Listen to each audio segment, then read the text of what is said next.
new movement is gaining momentum here in Utah to stop Donald Trump from becoming the official Republican nominee at this month's political convention.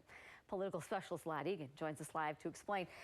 I'm interested to hear what their strategy is. This is unique. Yeah, and you'll remember back on caucus night, all of Utah's delegates are bound to Ted Cruz. Right. That's because Utah, of our presidential preference poll on caucus night. But this new group is called Free the Delegates. It says that doesn't matter and that delegates can vote for whomever they'd like at convention according to their conscience. We want another choice, and we have a right to have another choice. We're not asking for rule changes. We're not asking for something that's not already our right. National Convention Delegate Gail Ruzicka says the Republican Party's existing rules allow delegates to ignore caucus and primary results and pick a different candidate by voting their conscience. I don't have a name. I can't even give you a name of who I think it should be. While she can't name an alternative nominee, she knows they don't want Trump. There's lots of problems with supporting Trump, lots of problems.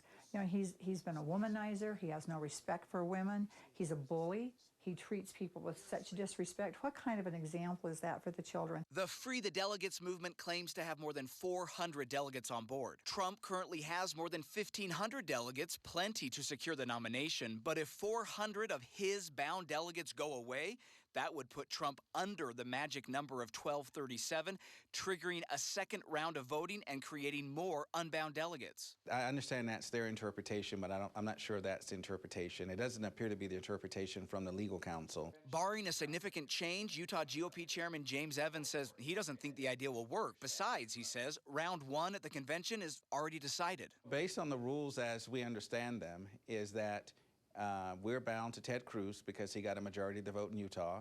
And so that's, and Ted Cruz has not released Utah delegates, so our votes will go for Ted Cruz. Whether someone stands up and says, I vote for Dr. Seuss, it doesn't matter.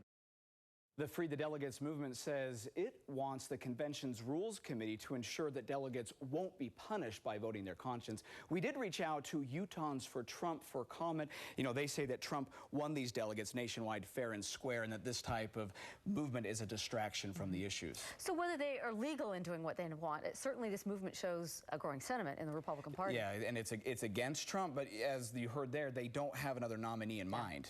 All right. Thank you, Lad. Dave? Next, staying safe.